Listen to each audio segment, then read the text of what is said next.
Hi.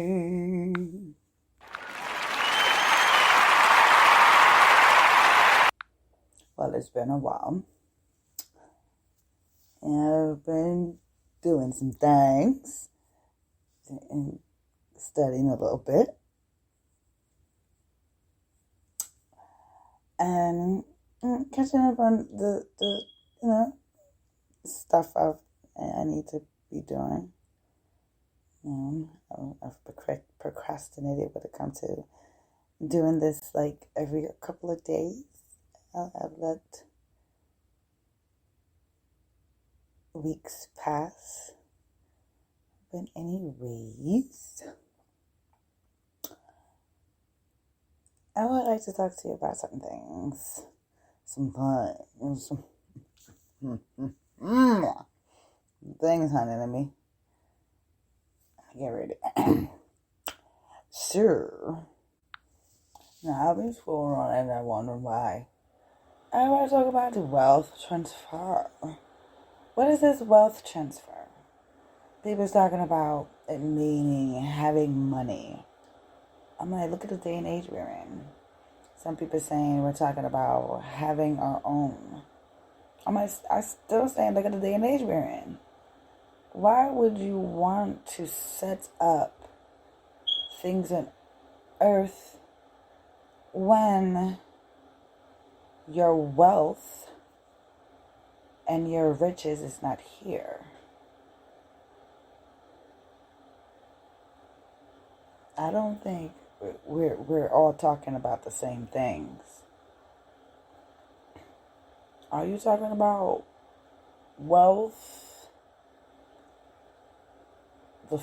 of the flesh or wealth of the spirit?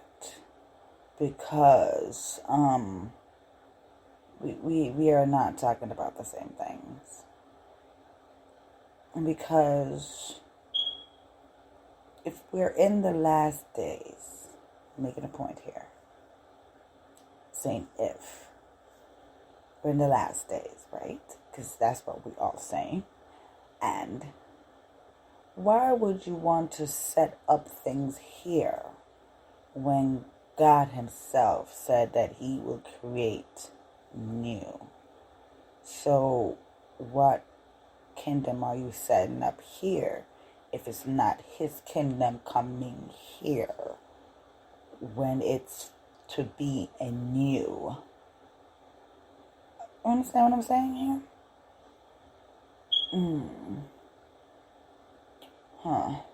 I just want to know if you understand what I'm trying to say.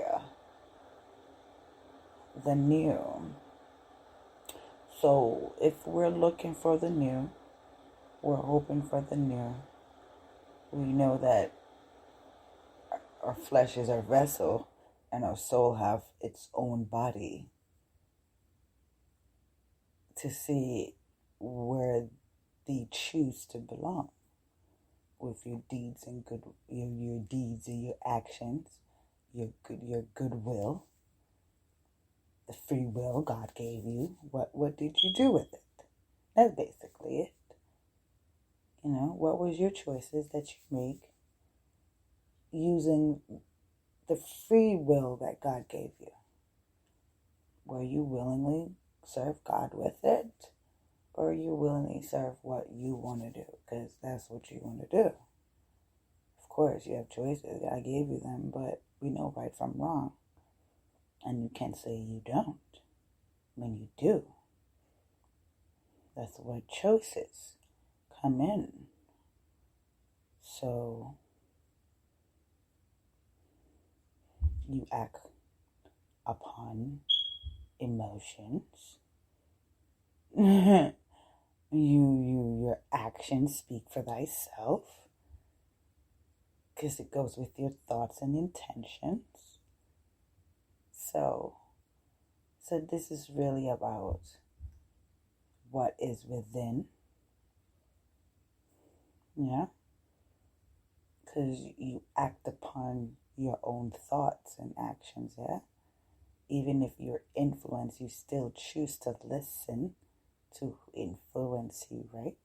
Because you could decipher and say, This is not a choice I'm willing to make because it's based upon what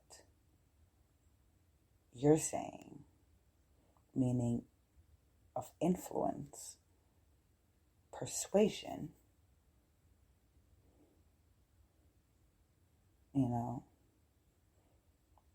how to act according to my flesh. But when it comes to the spirit, it all should be pointing in the same direction, right? If we are heading for the narrow road. Am I correct? So, if all end leads to there, that means even if you're dealing with individuals, they act according to their actions, and your response, your reaction has something to do with you. So how they act have nothing to do with your reaction.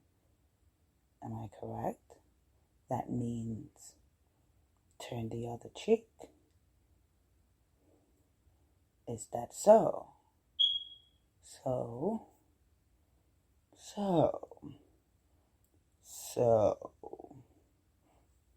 we have come to the conclusion that based upon your free will, your action, deeds, thoughts, emotions, how you interact dealing with other individuals is based upon you, of your choices, and how they do with upon your choices is their responsibility of themselves. So I guess communication is not a problem. It's understanding is the problem. Can't have knowledge without understanding, right? Because how absorbing the same info and not having the same result of what the conclusion should be, right? So our conclusion should be similar if it's not directed in the same manner. You understand what I'm saying? So if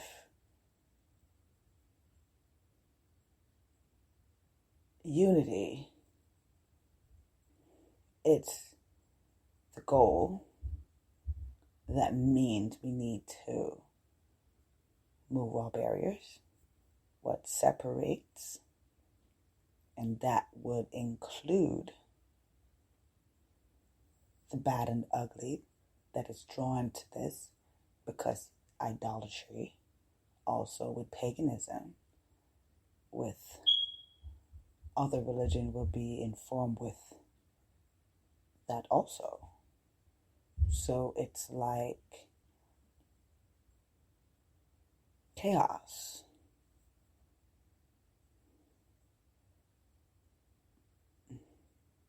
Yes, it's like chaos.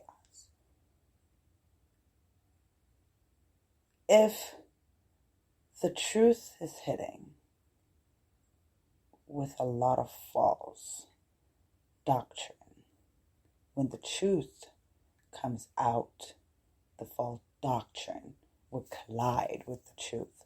It's like oil mixing with water. So of course,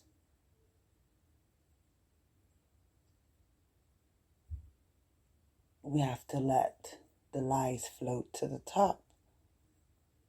Correct? So those who have the same in common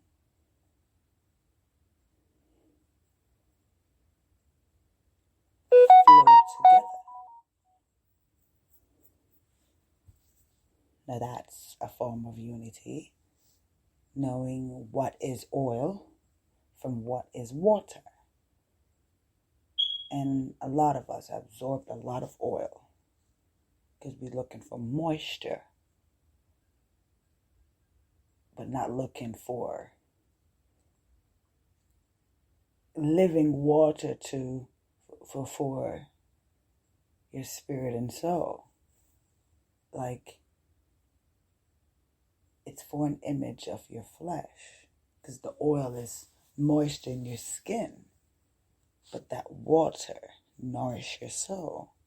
So we need to know what oil is in the gospel from what is the water, because it's said as we know it, for only way the devil can fight and separate the church of God is through his word. So if it is mixed and watered down, but the fact God is ahead, because even if you water it down, most of the prophets are around the same area of times from the beginning until the time for where it's to get it now. Most of the prophet might not be been spoken of that they were taken out, but there was enough that were in those times can speak upon the same matters. So even if it's narrowed down, you're still getting the full story. So that proves to you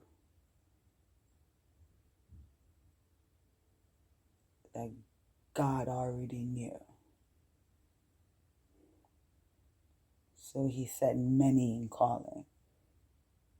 And the few that they chose to put into the Bible for us to have still gave us the story that we need to have for us to know what we need to know. And a perfect example for that is with Matthew, Mark, Luke. They all have the same storylines, but they have different parts of the storylines. But this, you understand what I'm saying? If you read, it gives you bits and pieces of what needs to be known. Some was elaborated more than some, but they all said the same story for you to know what happened. And that's remarkable. And it's a reason why it's parable. Because those who seek will find. And those who knock for knowledge will get it.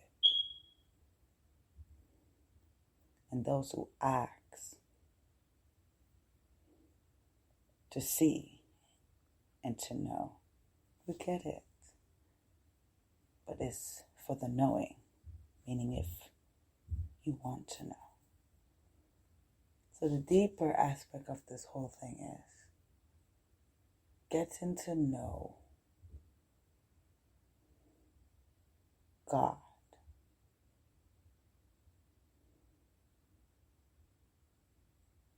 It's good.